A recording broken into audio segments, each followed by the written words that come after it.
Good evening students, मैं रुपेश कुमार झा आप लोगों के लिए लेकर आया हूं टेस्ट सीरीज झारखंड टेट जो 2022 में आने वाला वैकेंसी है। तो चलिए आज हम शुरू करते हैं टेस्ट नंबर 8। और ये जो स्पेशली आप लोग का है ये है झारखंड टेट 2022 का, और जो टेस्ट चल रहा है ये है आपका बाल विकास का, और ये है टेस्ट नंबर आपका 8। तो चलिए देर ना करते हुए टेस्ट सीरीज को स्टार्ट करते हैं। 30 क्वेश्चंस का ये टेस्ट सीरीज है। आप लोग अपना पढ़ाई को जांच सकते हैं कि आपकी तैयारी कैसी है। तो चलिए देर ना करते हुए क्वेश्चन को स्टार्ट करते हैं। और ये हमारे चैनल का नाम है टॉनिक क्लासेस। अगर अभी तक आप हमारे चैनल को सब्सक्राइब नहीं किए तो हमारे चैनल को सब्सक्राइब कर सकते हैं। चलिए आगे बढ़ते हैं पहले क्वेश्चन की ओर। चलिए देखते हैं पहला क्वेश्चन क्या है। देखिए पहला क्वेश्चन है जेंडर एक। देखिए जेंडर क्या है, ध्यान से देखिएगा। पहला क्वेश्चन है जेंडर एक आर्थिक अवधारणा है, एक जैविक निर्धारक है, एक मनोवैज्ञानिक सत्ता है, एक सामाजिक संरचना है। तो बताइए स्टूडेंट जेंडर क्या है? एक आर्थिक अवधारणा है, एक जैविक निर्धारक है, एक मनोवैज्ञानिक सत्ता है, या एक सामाजिक संरचना है। तो बताइए 5 सेकंड का समय दिया जाता है कि इसका उत्तर क्या होगा। तो चलिए बताते हैं। देखिए जेंडर क्या है? एक आर्थिक अवधारणा। बिल्कुल गलत बात है, आर्थिक की बात जेंडर नहीं बताता है। एक जैविक निर्धारक, ये भी बात आपका गलत है, जैविक निर्धारक की बात जेंडर नहीं बताता है। मनोवैज्ञानिक सत्ता, सत्ता तो आपका नेगेटिव वर्ड है, ये तो होगा ही नहीं। और चौथा है सामाजिक संरचना, यानी जेंडर क्या है? एक सामाजिक संरचना। इसलिए इसका आंसर हुआ स्टूडेंट 1 का उत्तर डी नंबर। चलते हैं दूसरे क्वेश्चन की तरफ। दूसरा क्वेश्चन है आपका निम्नलिखित में से कौन सा, ध्यान से देखिएगा, नंबर 2, निम्नलिखित में से कौन सा विकास के व्यापक आयामों की सही पहचान करता है। तो चलिए ऑप्शन है आपके सामने। पहला है सामाजिक शारीरिक व्यक्तित्व स्व, दूसरा है शारीरिक संज्ञानात्मक सामाजिक और संवेगात्मक, तीसरा है आपका ऑप्शन संवेगात्मक बौद्धिक आध्यात्मिक एवं स्व, और चौथा ऑप्शन है आपका शारीरिक व्यक्तित्व आध्यात्मिक और संवेगात्मक। तो बताइए स्टूडेंट 5 सेकंड का समय दिया जाता है, इसका उत्तर क्या होगा।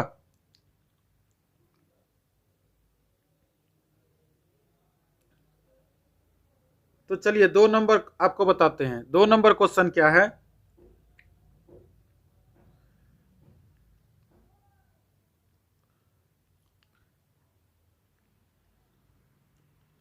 तो चलिए 2 नंबर, निम्नलिखित में से कौन सा जो विकास है वो व्यापक आयामों की पहचान करता है, यानी विकास जो व्यापक आयामों की सही पहचान करता है।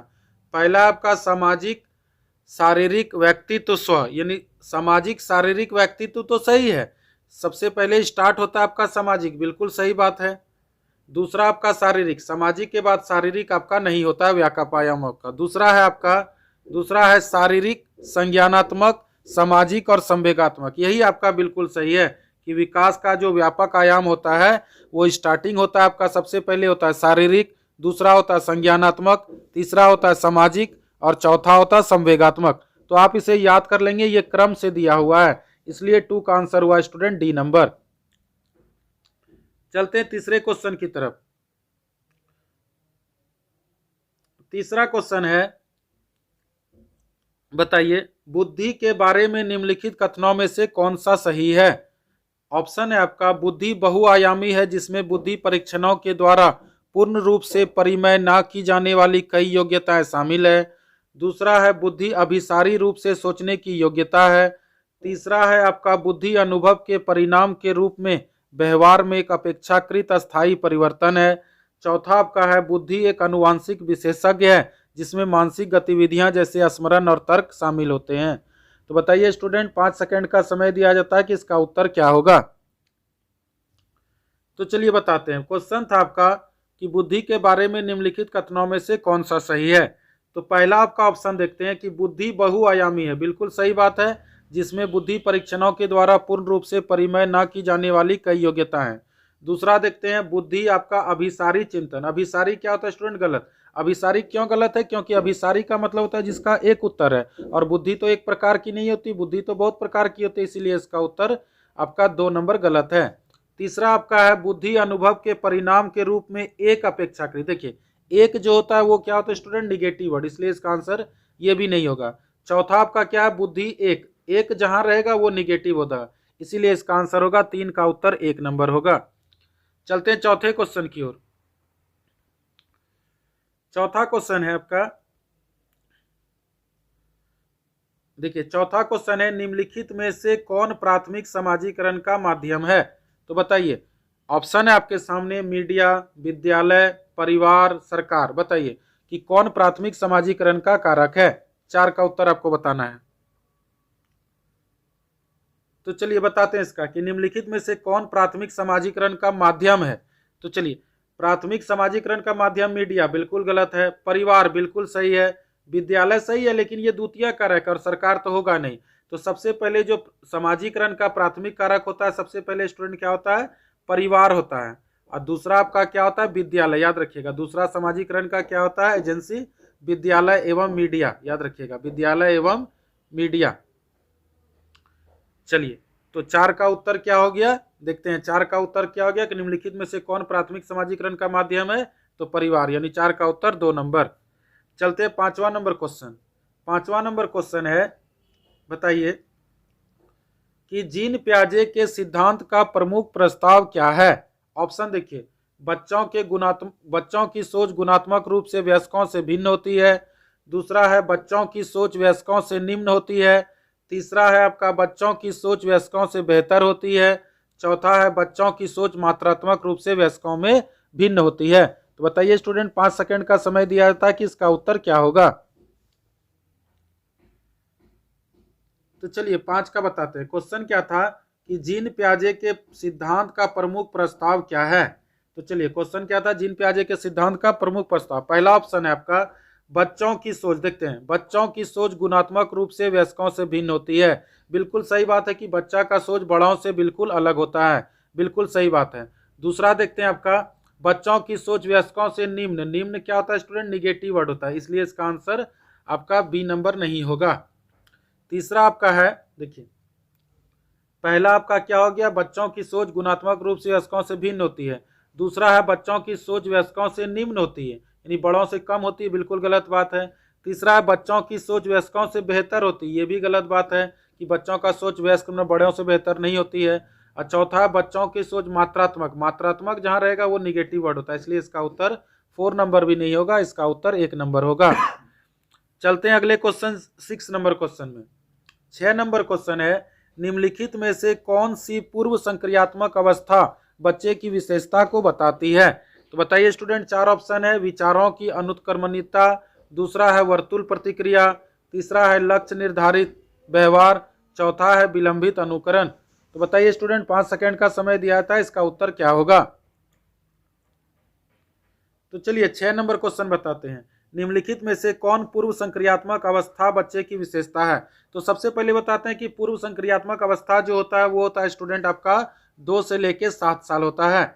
इसमें बच्चा क्या करता है कि बच्चा आरोही अवरोही क्रम का ज्ञान प्राप्त नहीं होता है, सजीवता के लक्षण देखने को मिलते हैं, यानी बच्चा हर चीज को क्या सोचता है कि ये जीवित है, उसे मृत चीज और जीवित में कोई अंतर पता नहीं रखता, वो सही मात्रा का अनुपात नहीं कर पाता। यही है पूर्व संक्रियात्मक अवस्था, जीन पियाजे की दूसरी अवस्था संज्ञानात्मक विकास का। और ये कब से कब तक होता है? 2 से लेके 7 साल। तो चलिए पहला ऑप्शन है विचारों की अनुक्रमणिकता, बिल्कुल सही बात है, यानी बच्चा का विचार जो होता है उसमें अनुक्रमणिकता होता है, यानी उसका विचार जो होता है वो एग्जैक्ट सही नहीं होता है। ठीक है, तो ये बात सही है। दूसरा ऑप्शन है आपका, ये बात विचारों की अनुक्रमणिकता, ये बात उतना पॉजिटिव नहीं है, यानी इसको हम लोग चलिए मानते हैं। आगे बढ़ते हैं, वर्तुल प्रतिक्रिया। हाँ बच्चा ये वर्तुल प्रतिक्रिया करता है। ऐसा क्यों करता है बच्चा? क्योंकि अधिगम एक ऐसी प्रक्रिया है जिसके द्वारा अभ्यास के फलस्वरूप में बच्चा क्या करता है? पूर्व संक्रियात्मक में क्या होता है? दूसरों के संपर्क से बच्चा ज्ञान को अर्जित करता है, और इस दौरान वह खेल, अनुकरण, चित्र निर्माण तथा भाषा के माध्यम से वस्तुओं के संबंध में अपनी जानकारी बढ़ाता है।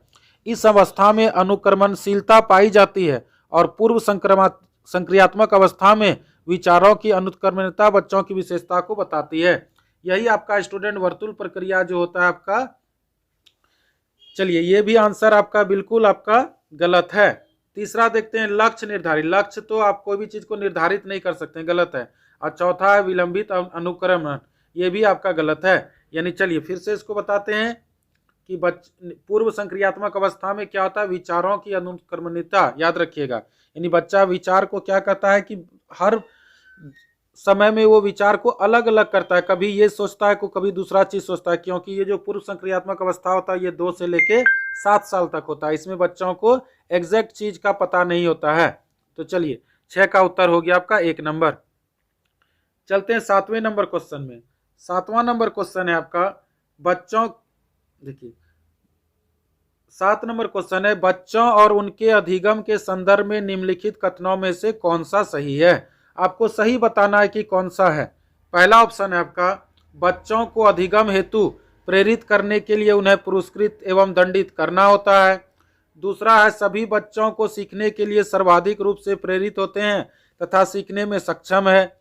तीसरा है, बच्चों को सीखने के लिए अभिप्रेरणा तथा सीखने के लिए उनकी क्षमता केवल आनुवंशिकता के द्वारा निर्धारित है। चौथा है, बच्चों में सामाजिक आर्थिक पृष्ठभूमि उनकी प्रेरणा एवं अधिगम सक्षमता को निर्धारित व सीमित करती है।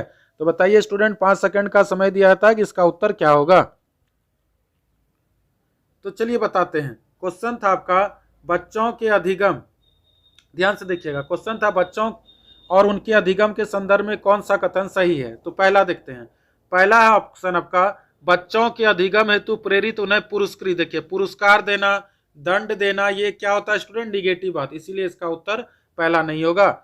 दूसरा आपका क्या है, सभी बच्चे सीखने के लिए स्वाभाविक रूप से प्रेरित होते हैं, प्रेरित पॉजिटिव बात और सीखने में सक्षम है, बिल्कुल सही बात है। चलिए आगे देखते हैं। बच्चों को सीखने के लिए अभिप्रेरणा था, सीखने के लिए उनकी क्षमता में केवल, केवल भाई साहब जहां मिलेगा वो निगेटिव होता है। चौथा आपका है, बच्चों की सामाजिक आर्थिक पृष्ठभूमि और उनकी प्रेरणा एवं अधिगम सक्षमता को निर्धारित व सीमित करती। देखिए कोई भी चीज को आप निर्धारित या सीमित लिमिट में नहीं कर सकते, इसीलिए इसका उत्तर डी नंबर भी गलत होगा, इसलिए इसका स्टूडेंट आंसर होगा बी नंबर। चलते हैं अगले क्वेश्चन की ओर। 8 नंबर क्वेश्चन। 8 नंबर आपका क्वेश्चन है, प्रगतिशील शिक्षा में, देखिए क्वेश्चन 8 नंबर है, प्रगतिशील शिक्षा में बच्चों को किस प्रकार से देखा जा सकता है। ऑप्शन आपके सामने है, खाली स्लेट के रूप में, दूसरा है छोटे वयस्कों के रूप में, तीसरा है निष्क्रिय अनुकारकों के रूप में, और चौथा है सक्रिय अन्वेषकों के रूप में। तो बताइए स्टूडेंट, 5 सेकंड का समय दिया था कि इसका उत्तर क्या होगा 8 नंबर का। तो चलिए बताते हैं। पहला है आपका, प्रगतिशील शिक्षा में बच्चों को किस प्रकार देखा जा सकता है, यानी क्वेश्चन आपका क्या है, पॉजिटिव है, तो क्वेश्चन पॉजिटिव तो आंसर भी मेरा पॉजिटिव। पहला है खाली स्लेट, खाली स्लेट बच्चों के बारे में निगेटिव बात है। दूसरा आपका छोटा वयस्क, छोटा तो होता ही नहीं, हटाइए, बच्चा छोटा वयस्क नहीं होता है। तीसरा देखिए निष्क्रिय, निष्क्रिय वर्ड ही आपका क्या है, निगेटिव है। चौथा आपका सक्रिय, सक्रिय अन्वेषक, अन्वेषक का मतलब क्या होता है, अन्वेषक का मतलब होता है खोज करना, यानी सक्रिय बच्चा क्या होता है, पॉजिटिव खोज करता है, यानी आपका आंसर होगा डी नंबर, 8 का डी। अगला चलते हैं 9 नंबर।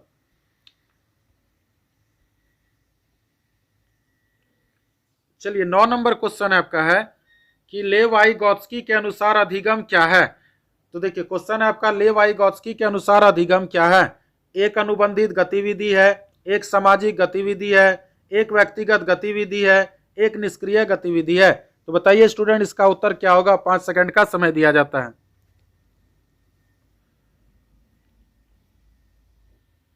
तो चलिए क्वेश्चन आपका था कि लेव-वाइगोत्स्की के अनुसार अधिगम। तो देखिए सबसे पहले हम लेव-वाइगोत्स्की के बारे में आप लोग को बताते हैं। लेव-वाइगोत्स्की ने आपका जेडपीडी का सिद्धांत दिया था। जेडपीडी का मतलब होता है जॉन ऑफ प्रॉक्सिमल डेवलपमेंट, इसी को हम लोग कहते हैं निकट विकास का क्षेत्र सिद्धांत, या हम लोग कहते हैं समीपस्थ विकास का क्षेत्र सिद्धांत। और आपका लेव-वाइगोत्स्की ने आपका भाई साहब ने क्या दिया, सामाजिक सांस्कृतिक सिद्धांत, याद रखिएगा सामाजिक सांस्कृतिक सिद्धांत भी आपका लेव-वाइगोत्स्की ने दिया है। और उसके बाद लेव-वाइगोत्स्की ने आपका स्कैफोल्डिंग एक वर्ड का बात जिक्र किया है। स्कैफोल्डिंग का मतलब क्या होता है, पहाड़ एवं ढांचा, और स्कैफोल्डिंग का मतलब होता है सहारा देना। तो इससे रिलेटेड कुछ भी आएगा तो आपको बताना लेव-वाइगोत्स्की। तो चलिए ऑप्शन में आते हैं। लेव-वाइगोत्स्की के अनुसार अधिगम क्या है, एक अनुबंधित, तो एक अनुबंधित, अनुबंधित की बात लेव-वाइगोत्स्की ने नहीं बताया, गलत है। दूसरा सामाजिक, देखिए सामाजिक सांस्कृतिक की बात किसने बताया, आपका लेव-वाइगोत्स्की ने, बिल्कुल सही बात है। तीसरा एक व्यक्तिगत, एक व्यक्तिगत के बारे में आपका लेव-वाइगोत्स्की भाई साहब ने नहीं बताया। और चौथा आपका एक निष्क्रिय, निष्क्रिय वर्ड तो ही निगेटिव है, इसलिए इसका उत्तर होगा स्टूडेंट 9 का बी नंबर। चलते हैं 10 नंबर में। देखिए 10 नंबर आपका क्वेश्चन है, देखिए 10 नंबर आपका क्वेश्चन है कि जीन पियाजे के अनुसार बच्चे, ऑप्शन देखिए, को पुरस्कार एवं दंड के सिद्धांतों का प्रयोग करते हुए विशिष्ट तरीकों से व्यवहार करना एवं सीखना सिखाया जा सकता है। दूसरा है ज्ञान को सक्रिय रूप से संरक्षित करते हैं जैसे जैसे वे दुनिया के व्यवहार में कौशल का प्रयोग करते हैं तथा अन्वेषण करते हैं। तीसरा है प्रेक्षणात्मक अधिगम की प्रक्रिया का अनुसरण करते हुए दूसरों का अवलोकन करके सीखते हैं। चौथा आपका है को उद्दीपन अनुक्रिया संबंधों के सावधानी पूर्वक नियंत्रण के द्वारा एक विशेष तरीके से व्यवहार करने के लिए अनुबंधित किया जा सकता है। तो बताइए स्टूडेंट, 5 सेकंड का समय दिया जाता है कि इसका उत्तर क्या होगा। तो चलिए बताते हैं। देखिए क्वेश्चन है आपका, देखिए जीन पियाजे के अनुसार, क्वेश्चन क्या था, जीन पियाजे के अनुसार। पहला ऑप्शन है आपका पुरस्कार और दंड। देखिए पुरस्कार और दंड बच्चों को देना नेगेटिव बात है, ये होगा नहीं। दूसरा आपका ज्ञान को सक्रिय रूप, देखिए सक्रिय रूप क्या होता है, पॉजिटिव। और दूसरा क्या, अन्वेषण। देखिए ज्ञान को सक्रिय रूप से संरक्षित करते हैं जैसे वे दुनिया के व्यवहार कौशल का प्रयोग करते हैं और अन्वेषण में खोज करते हैं। तो ये आंसर आपका बिल्कुल सही बात है। तीसरा देखते हैं, प्रेक्षणात्मक अधिगम प्रक्रिया का अनुसरण करते हुए दूसरों का अवलोकन करना। दूसरों का अवलोकन करना क्या होता है स्टूडेंट, निगेटिव बात होता है, ये होगा नहीं। और चौथा उद्दीपन अनुक्रिया। उद्दीपन अनुक्रिया तो आपका थॉर्नडाइक भाई साहब का है, और यहाँ आपका जीन पियाजे की बात क्या है, तो थॉर्नडाइक ने उद्दीपन अनुक्रिया की बात कहा है, तो ये तो आपका होगा नहीं, इसलिए इसका उत्तर होगा बी नंबर। चलते हैं स्टूडेंट 11 नंबर। देखिए 11 नंबर क्वेश्चन है आपका, चालक विकास की दर में व्यक्तिगत विविधताएं होती है। ये बिल्कुल सही बात है कि देखिए क्वेश्चन आपका 11 नंबर है कि चालक जो है, चालक विकास की दर में व्यक्तिगत विविधताएं होती है, फिर भी चालक जो है विकास का क्रम डैश से डैश तक है। तो आपको बताना है कि चालक का विकास क्रम किससे कहां तक है। तो चलिए ऑप्शन में आते हैं, चलिए ऑप्शन में आते हैं, दिखते हैं। देखिए 4 ऑप्शन आपके सामने दिया हुआ है। तो चलिए पहला ऑप्शन है आपका परिष्कृत सूक्ष्म चालक विकास, अपरिष्कृत स्थूल विकास। बिल्कुल गलत बात है, यानी पहला परिष्कृत सूक्ष्म नहीं होगा, चालक विकास ये नहीं होगा। दूसरा शीर्षगामी, पहले शीर्षगामी होगा ही नहीं, गलत है। तीसरा अधोगामी, ये भी गलत है।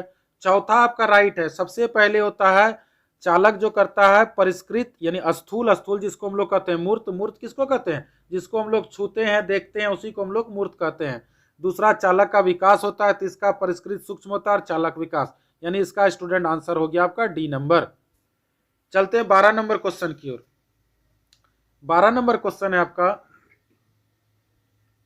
देखिए 12 नंबर क्वेश्चन है, वह अवधि जो वयस्कता के संक्रमण की पहल करती है उसे क्या कहते हैं। यानी वयस्क मतलब क्या होता है, 18 साल, यानी 18 साल उम्र की स्टार्टिंग में, यानी बच्चा किस उम्र से 18 साल में जाता है, यानी वयस्क की ये संक्रमण की पहल करती है। तो ऑप्शन आपका है बाल्यावस्था की समाप्ति के बाद, किशोरावस्था की समाप्ति के बाद, मध्य बाल्यावस्था, और चौथा पूर्व क्रियात्मक विधि। तो बताइए स्टूडेंट, 5 सेकंड का समय दिया था, इसका उत्तर क्या होगा। तो चलिए बताते हैं इसका उत्तर क्या होगा।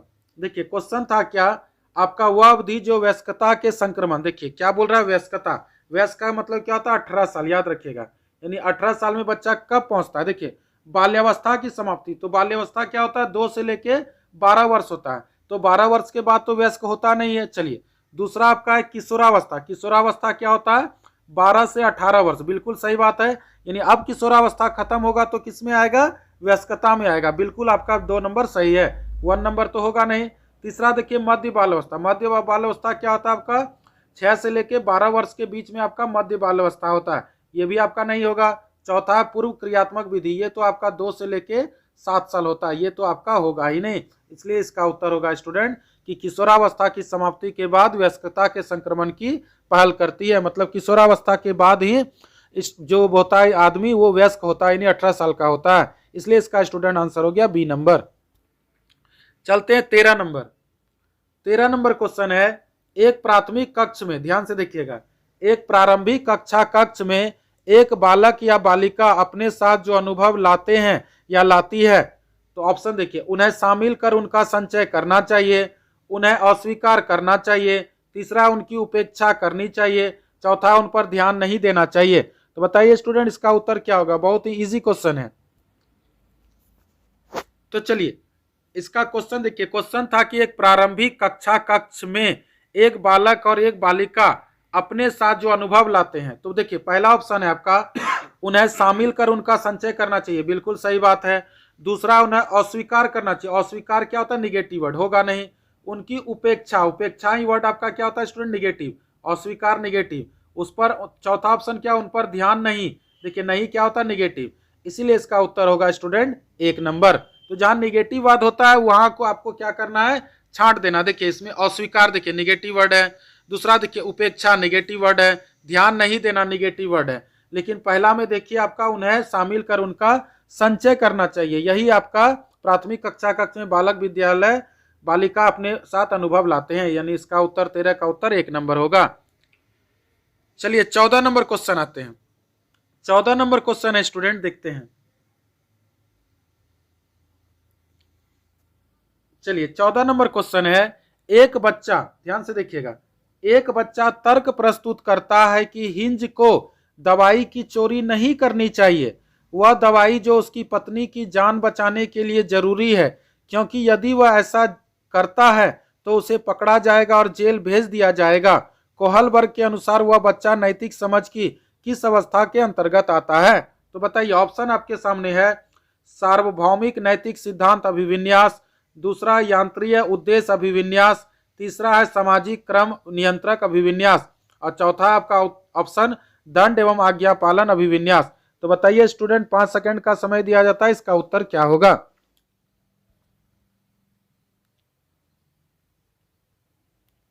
तो चलिए सबसे पहले हम हिंज नाम का जो व्यक्ति है उसका एक स्टोरी आपको थोड़ा सा सुना देते हैं, अगर आप नहीं जानते हैं। तो हिंज नाम का एक व्यक्ति था, लॉरेंस कोहलबर्ग ने बताया कि हिंज नाम का एक व्यक्ति था, उसे एक इंजेक्शन का जरूरत था, मतलब एक दवाई का जरूरत था जिससे उसकी पत्नी की जान बच सकती थी। तो जब वो मेडिकल स्टोर जाता है तो वहां पर दवाई का दाम बहुत ज्यादा और वह देने में असमर्थ है, तो वह मेडिकल वाला को कहता है कि आप मुझे ये दवाई दे दीजिए, इंजेक्शन दे दीजिए, हम आपको कुछ पैसा बाद में देंगे। तो मेडिकल वाला वह क्या होता है कि पैसा बोलता कि नहीं, पूरा पैसा दीजिए तब आपको ये इंजेक्शन मिलेगा। तो हिंज वापस लौट जाता। अब हिंज के मन में 2 बातें चल रही है कि अगर इंजेक्शन नहीं लगा तो मेरी पत्नी की मौत हो जाएगी, और अगर इंजेक्शन लगा तो मेरी पत्नी का जान बच जाएगा। तो इंजेक्शन लगाने के लिए हिंज के पास पैसा नहीं था, तो अब उसके पास एक ही चीज ऑप्शन था कि चोरी करना। तो हिंज ने क्या किया, मेडिकल स्टोर का दीवार तोड़ के इंजेक्शन को चोरी कर लिया और अपनी पत्नी का इंजेक्शन लगवाकर जान बचा लिया। तो कहने का अर्थ है कि अगर एक तरह से देखा जाए तो हिंज ने अपनी पत्नी का जान बचाने के लिए क्या किया, नैतिकता किया। लेकिन अगर बच्चों की समझ से देखा जाए तो क्या किया, हिंज ने दवाई दुकान में चोरी किया। तो चोरी करना क्या होता है, बुरी बात होता है, यानी वो दंड की भागीदारी में सहमत है। तो चलिए अब ऑप्शन में आते हैं कि इसका उत्तर क्या होना चाहिए। पहला आपका सार्वभौम नैतिक विकास सिद्धांत, बिल्कुल गलत बात है। यंत्र की बात तो उसने किया ही नहीं है। सामाजिक क्रम नियंत्रक अभिविन्यास, सामाजिक क्रम का बात को इसने लॉरेंस कोहलबर्ग ने, देखिए दंड और आज्ञा पालन, याद रखिएगा दंड और आज्ञा पालन, यही चीज बच्चा ने कहा है कि अगर देखिए बच्चा नैतिक समझ की किस अवस्था में, बच्चा को यह समझ में नहीं आता कि हिंज ने जो चोरी किया वो अपनी पत्नी का जान बचाने के लिए किया। बच्चा का यह मानना था कि हिंज ने चोरी किया तो वह ऐसा करेगा तो अब वो जेल जाएगा, इसीलिए बच्चा को लगा कि वह दंड व आज्ञा पालन अभिविन्यास है। यानी नैतिक विकास का ये लॉरेंस कोहलबर्ग का पहला सिद्धांत है, आज्ञा व दंड की अवस्था, और उसी में एक आता अहंकार की अवस्था। इसलिए स्टूडेंट इसका उत्तर हुआ आपका 14 का डी नंबर। चलते हैं 15 नंबर क्वेश्चन। 15 नंबर क्वेश्चन है आपका, जो बच्चे स्वयं से, देखिएगा ध्यान से, जो बच्चे स्वयं से मौखिक संवाद करते हैं, जो बच्चे स्वयं से मौखिक संवाद करते हैं उन्हें लेव वाइगोत्स्की क्या कहते हैं। पहला ऑप्शन है आपका समस्यात्मक वार्ता, अहम केंद्रित वार्ता, व्यक्तिगत वार्ता, भ्रांत वार्ता। बताइए स्टूडेंट, 5 सेकंड का समय दिया जाता है कि इसका उत्तर क्या होगा। तो चलिए बताते हैं। देखिए बहुत इजी क्वेश्चन था, आप लोग पहले से जानते होंगे, नहीं जानते तो आज आपको क्लियर कर देते हैं। तो देखिए जो बच्चे स्वयं से मौखिक संवाद करते हैं उन्हें लेव वाइगोत्स्की क्या कहते हैं। यानी जो बच्चा, ध्यान से देखिए, फिर से हम रिपीट करते हैं क्वेश्चन को, बहुत इंपॉर्टेंट है। देखिए जो बच्चा स्वयं से मौखिक संवाद करता है उन्हें लेव वाइगोत्स्की क्या कहते हैं। तो देखिए समस्यात्मक वार्ता, समस्या की बात तो कोई भी मनोवैज्ञानिक ने नहीं कहा, यह गलत होगा। देखिए अहम केंद्रित की बात आपका जीन पियाजे भाई साहब ने किया। अहम केंद्रित की बात किसने किया है? जीन पियाजे ने। अगर समस्यात्मक, देखिए जो बच्चा स्वयं से मौखिक संवाद करेगा उन्हें जीन पियाजे की क्या कहते हैं? तो जीन पियाजे उसे क्या कहते हैं? अहम केंद्रित, याद रखिएगा। इसी को अंग्रेजी में हम लोग क्या कहते हैं स्टूडेंट? इकोसेंट्रिक, याद रखिएगा। अहम केंद्रित, जीन पियाजे कहेगा तो अहम केंद्रित। लेकिन अगर लेव वाइगोत्स्की की बात आ जाए तो लेव वाइगोत्स्की ने इसे व्यक्तिगत वार्ता कहा है, याद रखिएगा। इसका स्टूडेंट आंसर होगा 3 नंबर। और ये तो आपका भ्रांत वार्ता तो निगेटिव वर्ड है, भ्रांति ही वर्ड निगेटिव होता है। इसलिए जो बच्चा स्वयं से मौखिक संवाद करता है, लेव वाइगोत्स्की अगर पूछेगा तो व्यक्तिगत वार्ता मारिएगा, जीन पियाजे अगर पूछेगा तो अहम केंद्रित वार्ता मारिएगा। तो चलिए स्टूडेंट, ये था आपका आंसर 15 का। चलते हैं अब 16 नंबर क्वेश्चन में। 16 नंबर क्वेश्चन है आपका कि खिलौने, ध्यान से देखिएगा, खिलौने, पहनावे की वस्तुएं, घरेलू सामग्रियां, व्यवसाय एवं रंगों को विशिष्ट लिंग के साथ संबंधित करना क्या प्रदर्शित करता है? ऑप्शन आपके सामने है, जेंडर प्रासंगिकता, दूसरा विकसित जेंडर पहचान, जेंडर रूढ़िवादिता, जेंडर सिद्धांत। बताइए स्टूडेंट, 5 सेकंड का समय दिया जाता है, इसका उत्तर क्या होगा?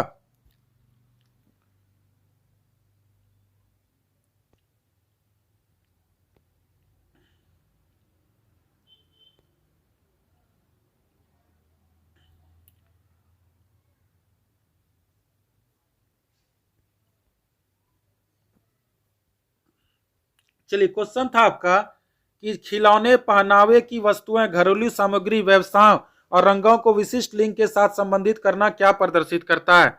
तो जेंडर प्रासंगिकता की तो बात नहीं कर रहा, क्योंकि खिलौना, पहनावा वस्तु, घरेलू सामग्री, व्यवसाय को विशिष्ट लिंग के साथ, विशिष्ट लिंग की बात यहाँ कर रहा है। दूसरा, विकसित जेंडर पहचान की बात भी नहीं कर रहा है। तीसरा चलते हैं, जेंडर रूढ़िवादिता, बिल्कुल सही बात है। जेंडर रूढ़िवादिता में ही हम लोग ये दिखाते हैं कि खिलौना, पहनावे की वस्तु, घरेलू सामग्री, व्यवसाय और रंगों में विशिष्ट लिंग के साथ संबंधित करता है। ये जेंडर रूढ़िवादिता को दर्शाता है और जेंडर सिद्धांत ये चीज नहीं बताता है। इसलिए इसका स्टूडेंट हो गया 16 का उत्तर सी नंबर। चलते हैं 17 नंबर में। 17 नंबर आपका क्वेश्चन है, देखिएगा ध्यान से। 17 नंबर क्वेश्चन है, एक शिक्षक को चाहिए कि, एक शिक्षक को क्या चाहिए? पहला ऑप्शन है, यह संप्रेषित करे कि वह कक्षा कक्ष में सभी संस्कृतियों का सम्मान करता है एवं महत्व देता है। दूसरा आपका है, वह विद्यार्थियों के बीच तुलना को अधिकतम करे। तीसरा ऑप्शन है, वह विशेष संस्कृतियों समुदाय के बच्चों को बढ़ावा दे। और चौथा है, वह विद्यार्थियों के बीच सांस्कृतिक विभिन्नताओं तथा विविधता की अनदेखी करें। तो बताइए स्टूडेंट, एक शिक्षक को क्या चाहिए? 5 सेकंड का समय दिया जाता है, इसका उत्तर बताइए।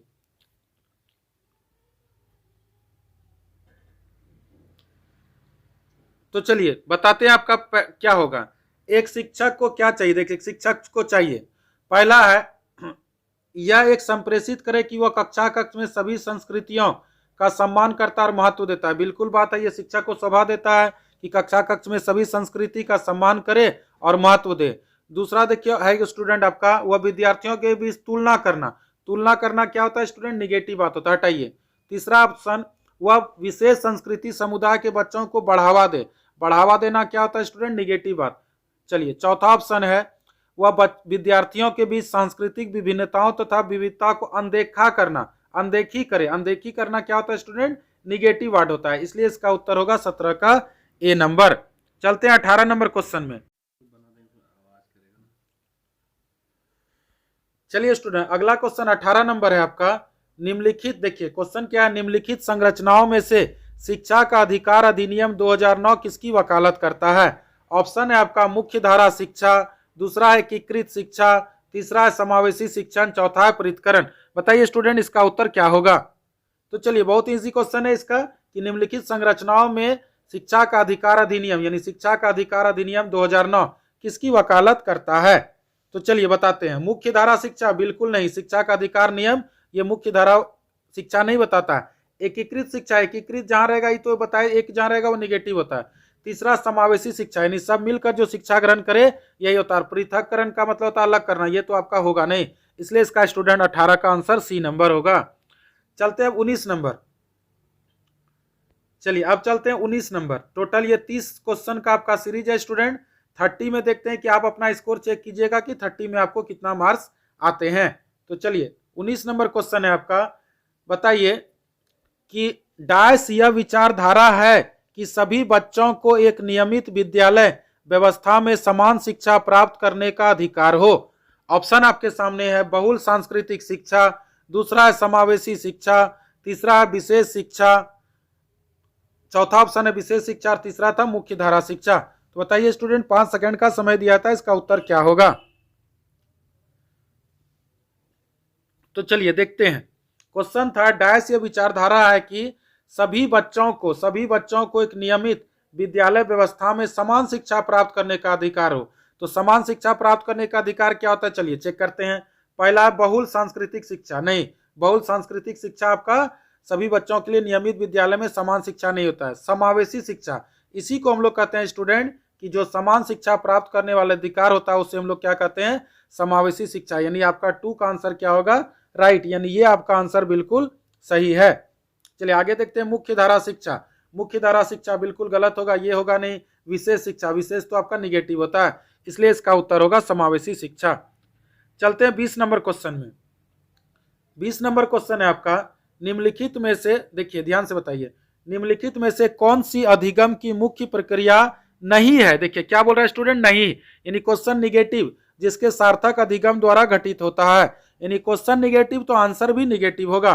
पहला ऑप्शन है अन्वेषण एवं पारस्परिक क्रिया, दूसरा कंठस्थीकरण एवं स्मरण, तीसरा पुनरावृत्ति एवं अभ्यास, चौथा निर्देश एवं संचालन।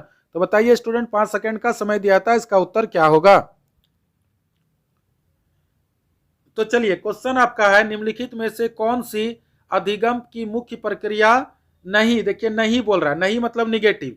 चलिए ढूंढते हैं। पहला है अन्वेषण एवं पारस्परिक क्रिया। अन्वेषण का मतलब स्टूडेंट क्या होता है, खोज करना। अन्वेषण का मतलब क्या होता है, खोज करना। तो खोज करना क्या होता है, अच्छी बात है, ये सही है, ये तो होगा नहीं।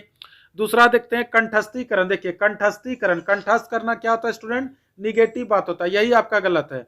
तीसरा पुनरावृत्ति और अभ्यास, बिल्कुल सही बात है। निर्देश और संचालन, बिल्कुल सही बात है।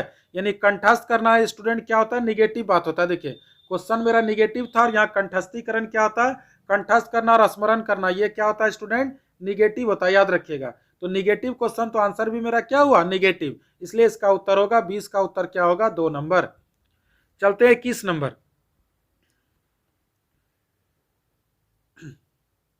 चलते हैं 21 नंबर। देखिए 21 नंबर क्वेश्चन है आपका, देखिए 21 नंबर क्वेश्चन है, निम्नलिखित में से कौन सा स्तंभ क बच्चों को स्तंभ ख में उनकी प्राथमिक विशेषताओं को सही मिलान प्रस्तुत करता है? एक साइड आपका दिया प्रतिभाशाली, फिर बी नंबर में दिया अधिगम आवश्यकता, तीसरा सृजनात्मकता, चौथा अवधान कमी अति सक्रियता, और इधर ख में दिया आपका धारा प्रवाह पढ़ने में कमी, मूल समाधानों के बारे में सोच सकता है, तीसरा आसानी से विचलित होने की आदत है, चौथा शीघ्रता से स्वतंत्र रूप में सीखने की योग्यता। तो बताइए स्टूडेंट, इसका मिलान आपको करना, आपका कूट में दिया है 1 2 4 3, 4 3 2 1 4, तीसरा 4 1 2 3 4 3 1 3। तो आप अगर एक भी मिला लेते हैं तो आपका उत्तर बिल्कुल सही होगा। तो देखिए चलिए बताते हैं। पहला आपका है कि देखिए जैसे हम लोग कोई भी चीज मिलाते हैं, ठीक है, तो देखिए सृजनात्मकता क्या होता है, देखिए चलिए शुरू से देखिए, प्रतिभाशाली क्या होता है, प्रतिभाशाली क्या होता है, शीघ्रता से सीखने के, स्वतंत्र रूप से सीखने की योग्यता, यही प्रतिभाशाली स्टूडेंट का लक्षण है। दूसरा आपका क्या, अधिगम आवश्यकता, आवश्यकता मतलब क्या होता है, यानी आपका लर्निंग डिसेबिलिटी, यानी क्या हुआ, धारा प्रवाह पढ़ने में कमी, यानी बी का उत्तर ए। तीसरा सृजनात्मकता, सृजनात्मकता मतलब क्या होता है कि कोई भी चीज के बारे में हम सोच सकते हैं, यानी क्या हो गया, मूल समाधानों के बारे में सोच। और चौथा अवधान कमी या अति सक्रियता विक्रम, यानी आसानी से विचलित होने की आदत। तो देखिए पहला का उत्तर क्या था स्टूडेंट, 4, ए का 4, दूसरा का क्या था 1, 2 का उत्तर 1, तीसरा का सृजनात्मकता का क्या हो गया 2, उसके बाद चौथा का क्या हो गया 3। तो 4 1 2 3 देखिए स्टूडेंट किस में है, तो 4 1 2 3 आपका 3 नंबर में है, यानी आपका किस में है, सी नंबर में, इसलिए इसका उत्तर होगा सी नंबर। तो चलिए अब चलते हैं 22 नंबर क्वेश्चन में। देखिए 22 नंबर आपका क्वेश्चन है, देखिएगा ध्यान से। 22 नंबर क्वेश्चन है आपका कि बच्चे जो हैं प्रभावी रूप से सीखते हैं, यानी क्वेश्चन क्या है स्टूडेंट, पॉजिटिव है। तो देखिए पहला ऑप्शन है विभिन्न गतिविधियों एवं कार्यों में सक्रिय रूप से भाग लेते हैं। दूसरा है आपका शिक्षक कक्षा में होने वाली सभी घटनाओं और बच्चों को पूर्ण रूप से नियंत्रित करता है। तीसरा है वे पाठ्य पुस्तक में दिए गए तथ्यों को याद करते हैं। चौथा है वे श्याम पट पर अध्यापक के द्वारा लिखे गए उत्तरों की नकल करते हैं। तो बताइए स्टूडेंट, 5 सेकंड का समय दिया था, इसका उत्तर क्या होगा? क्वेश्चन पॉजिटिव है तो आंसर भी आपको पॉजिटिव ढूंढना है। तो चलिए 22 नंबर बताते हैं इसका उत्तर क्या होना चाहिए। तो चलिए पहला है आपका वे विभिन्न गतिविधियों और कार्यों में सक्रिय रूप से भाग लेते हैं, बिल्कुल सही बात है। दूसरा है शिक्षक कक्षा में होने वाली सभी घटनाओं को पूर्ण रूप से नियंत्रित करता है। देखिए कोई भी चीज को आप पूर्ण रूप से नियंत्रित नहीं कर सकते, यानी ये आपका गलत होगा। तीसरा है आपका वे पाठ्यपुस्तक में दिए गए तथ्यों को याद करना। देखिए याद करना और पाठ्यपुस्तक ऐसे भी निगेटिव होता है, इसलिए उत्तर आपका 3 नंबर भी गलत है। चौथा आपका है कि वे श्याम पट पर अध्यापक के द्वारा लिखे गए उत्तरों की नकल करते हैं। नकल करना स्टूडेंट क्या होता है? निगेटिव बात होता है, यानी ये भी आपका उत्तर गलत होगा। इसका उत्तर होगा बच्चे प्रभावी रूप से सीखते हैं। इसका आंसर ए होगा वे विभिन्न गतिविधियों और कार्यों में सक्रिय रूप से। सक्रिय क्या होता है स्टूडेंट? पॉजिटिव होता है, इसलिए इसका उत्तर होगा 22 का उत्तर 1 नंबर। चलते हैं 23 नंबर में। देखिए 23 नंबर क्वेश्चन है आपका कि बच्चों को कक्षा में प्रश्न, देखिए बहुत इजी क्वेश्चन है, बच्चों को कक्षा में प्रश्न पूछने से रोकना चाहिए, पूछने के लिए प्रेरित करना चाहिए, पूछने के लिए हतोत्साहित करना चाहिए, पूछने की अनुमति नहीं देनी चाहिए। तो बताइए स्टूडेंट इसका उत्तर क्या होगा? बहुत इजी क्वेश्चन है और बहुत बार एग्जाम में ये पूछा गया क्वेश्चन है।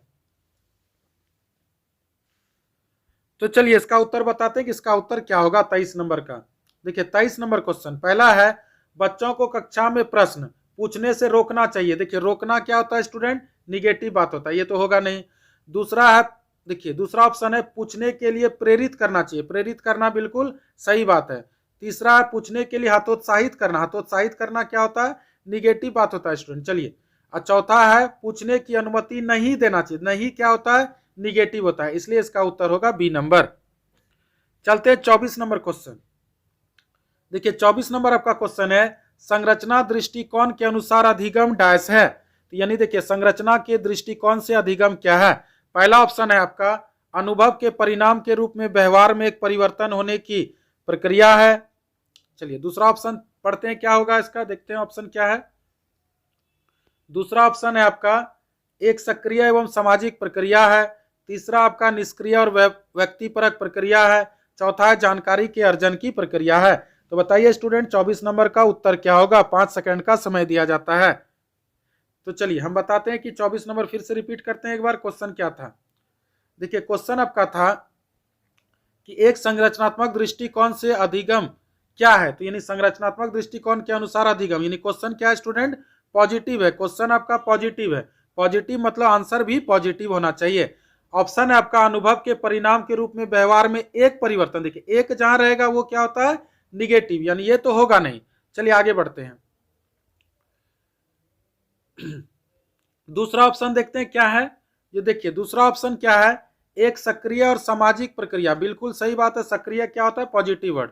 तीसरा आपका क्या है? एक निष्क्रिय। निष्क्रिय आपका क्या होता है स्टूडेंट? Negative word. चौथा जानकारी के अर्जन की प्रक्रिया। जानकारी अर्जन करने की प्रक्रिया के बारे में यहाँ पर इकट्ठा जानकारी अर्जन करने की प्रक्रिया की बात नहीं की गई है, इसलिए इसका उत्तर होगा स्टूडेंट बी नंबर।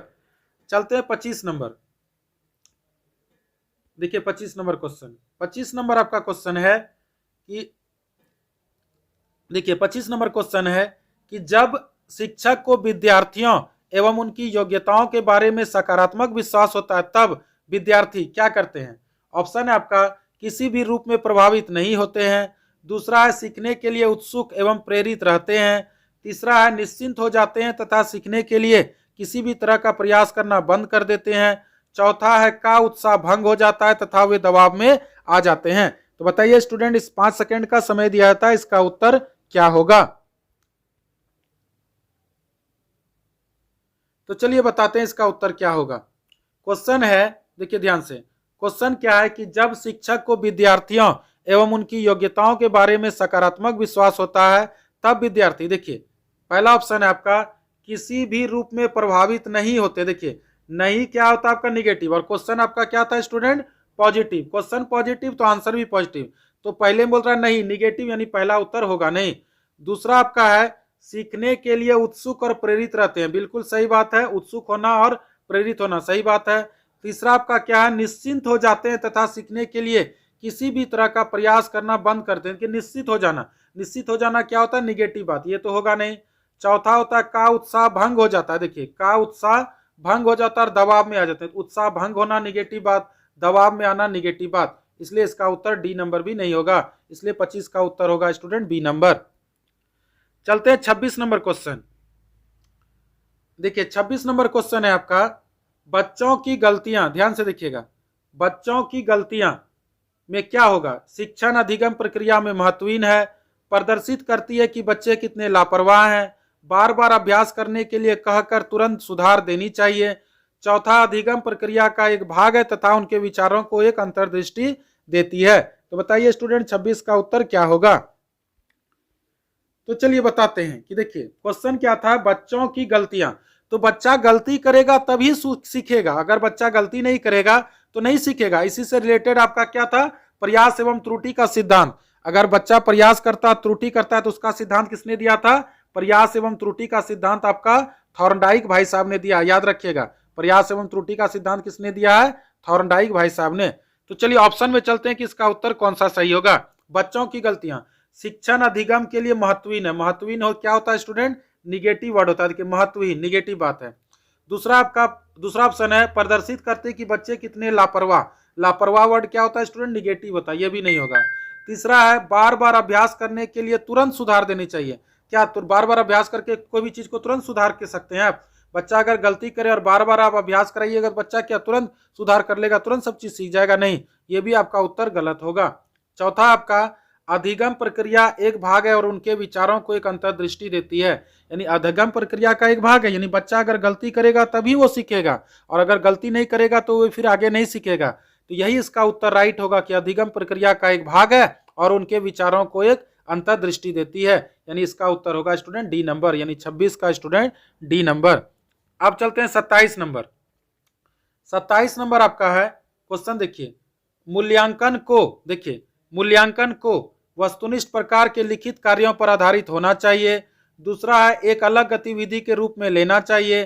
तीसरा है शिक्षण अधिगम प्रक्रिया का एक भाग होना चाहिए। चौथा है केवल नंबरों के संदर्भ में करना चाहिए। तो बताइए स्टूडेंट इसका उत्तर क्या होगा, 5 सेकंड का समय दिया जाता है। तो चलिए बताते हैं।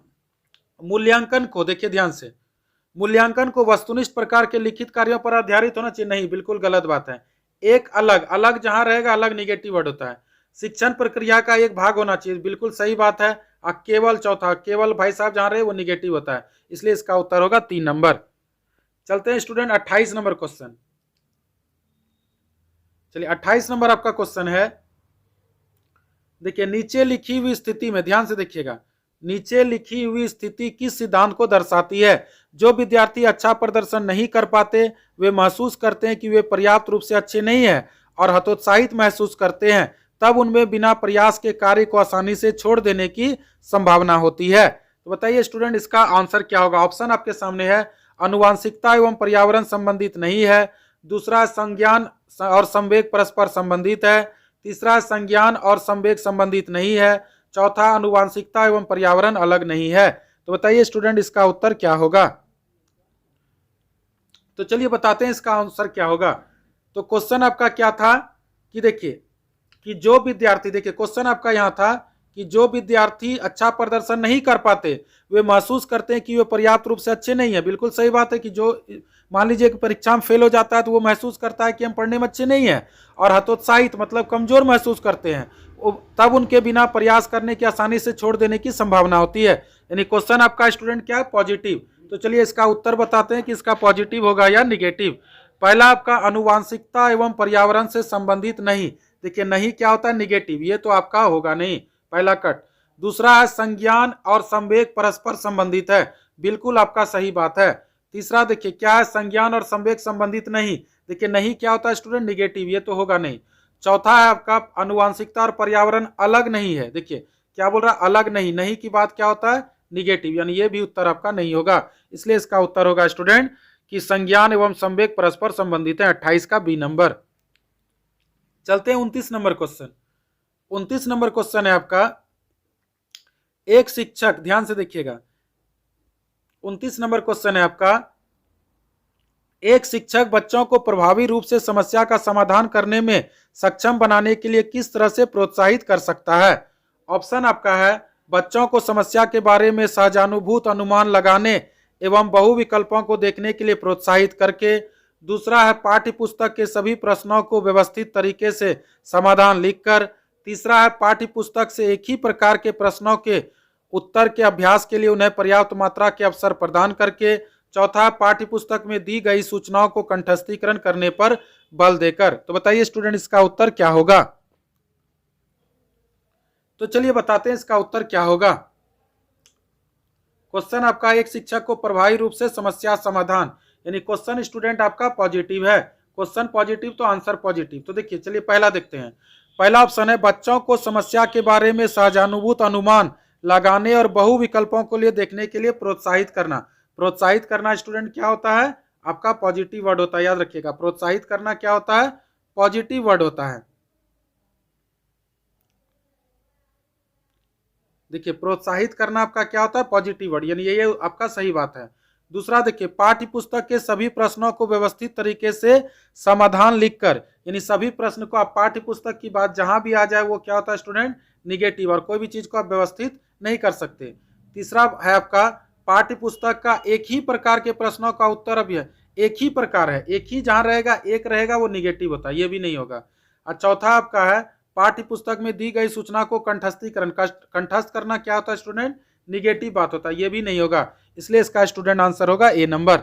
और आज का चलते हैं अंतिम क्वेश्चन, 30 नंबर क्वेश्चन। देखिए 30 नंबर क्वेश्चन है, वे अधिगम जिनके प्रयोग में विद्यार्थी स्वपहल, देखिए क्या बोलता है, स्वपहल वह प्रयास शामिल है, निम्न में से किसका उदाहरण, यानी क्वेश्चन स्टूडेंट आपका पॉजिटिव।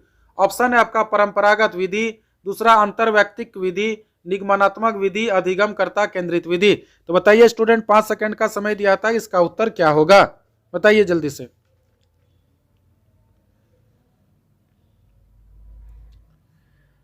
चलिए इसका उत्तर बताते हैं आपको। क्वेश्चन था, वे विधियां जिनके प्रयोग से विद्यार्थी स्वपहल, यानी खुद से पहल करता है, प्रयास होता है। तो परंपरागत विधि में आपका बच्चा खुद से पहल नहीं करता है।